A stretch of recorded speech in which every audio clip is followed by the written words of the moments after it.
What a difference a day makes. This is the second day of the inspection. You don't have any soffit vents there. Need soffit vents, keep your house cool, make your shingles last longer. Okay, a little crack out here. I'm not really worried about the crack. What's wrong with the crack is it's cracking after it's been patched. Deck doesn't stand up to this not having a case on. You put a case on both sides. So it's kind of moving a little bit there. Not real worried about this. It's amateur done. It's done without a permit probably. But it'll work. Add-on electrical. This is a sub panel. Looks to be done fairly decent. Just need to make sure they got permits on it. Just need to either finish this J box or put a cover plate on it.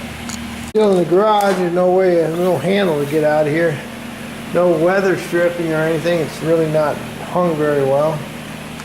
You see these little hairline cracks here on the newer foundations they poured for the new addition. I have a permit for these heaters. It's pretty flimsily connected there. And then you have to have clearances to combustible from a B-vent food pipe of 1 inch. It's like he ran it right up there. It doesn't have a thimble. And I think you got a big old gas leak back over here. Yeah, big old gas leak back there. So this wasn't put in by an HVAC pro. So you need to have this fixed. These gas stoves are supposed to have a tip over device. And gas stoves, at least in Denver, have to be vented outside. You can't vent them into the house like this one is, okay? Okay, here's your electrical box here. Doesn't look too bad. 150 amps coming in, you pull that down, shuts off the power. We'll see anything real diabolical here. The right size wires. Got one free one there.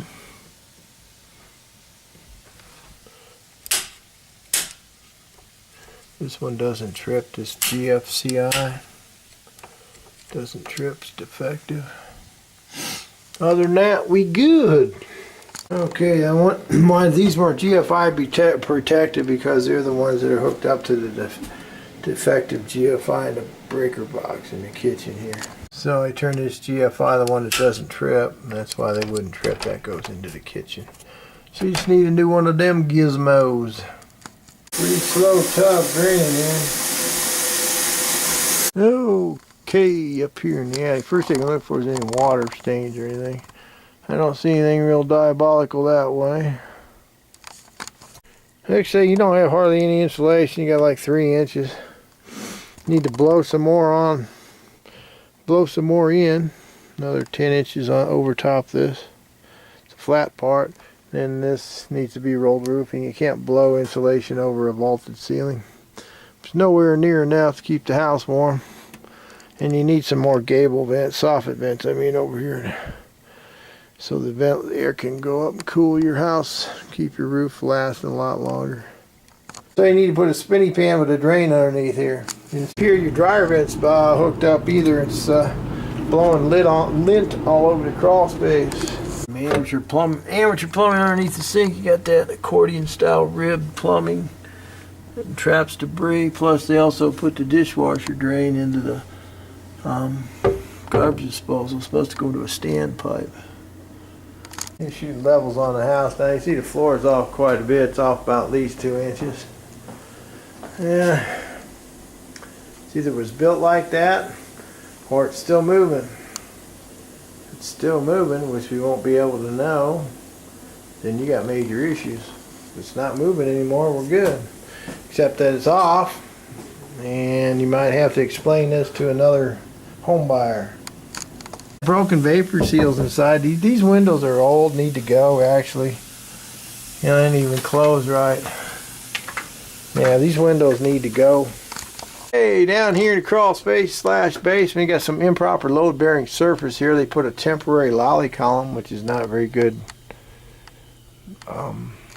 construction practices.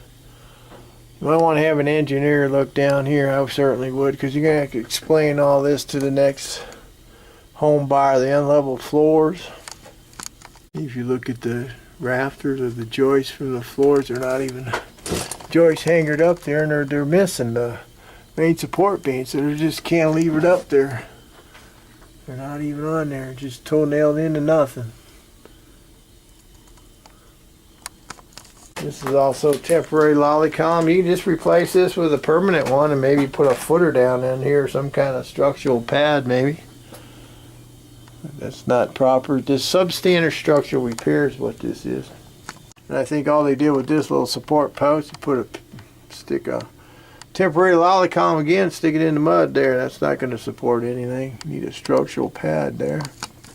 This is kind of the old-fashioned old stone foundation here. It's kind of crumbling away here. You might want to, like I say, have an engineer look at it. You just got to kind of goo it up with some caulk, spray foam. And this post here, it's not even plumb. Temporary lolly column. Same story over here. You got a temporary lolly column just stuck in the mud. No caissons.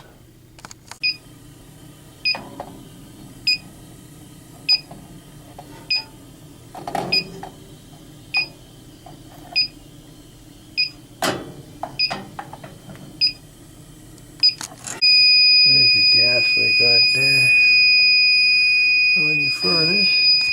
See a little bit of carbon dioxide leaking out at the top right there. We got a bunch leaking out there. A little bit more leaking out that little hole right there.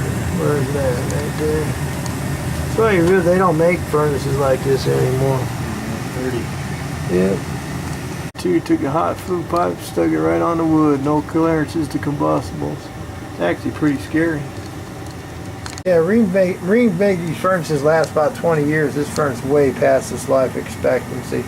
Got carbon monoxide leaking out of the front heat shield, gas leak at the valve. It's really not worth fixing. Notched out this beam down here, and over here for the plumbing, and basically this whole beam's ruined. It's probably why they put this goofy lolly column that's not right.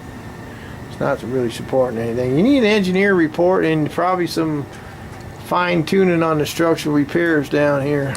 This is your newer crawl space here, I guess. Get this thing to focus. It's supposed to have vapor barrier over this exposed dirt. It's like a dryer vent's been blowing a bunch of lint down here too. All this debris needs to go out of here.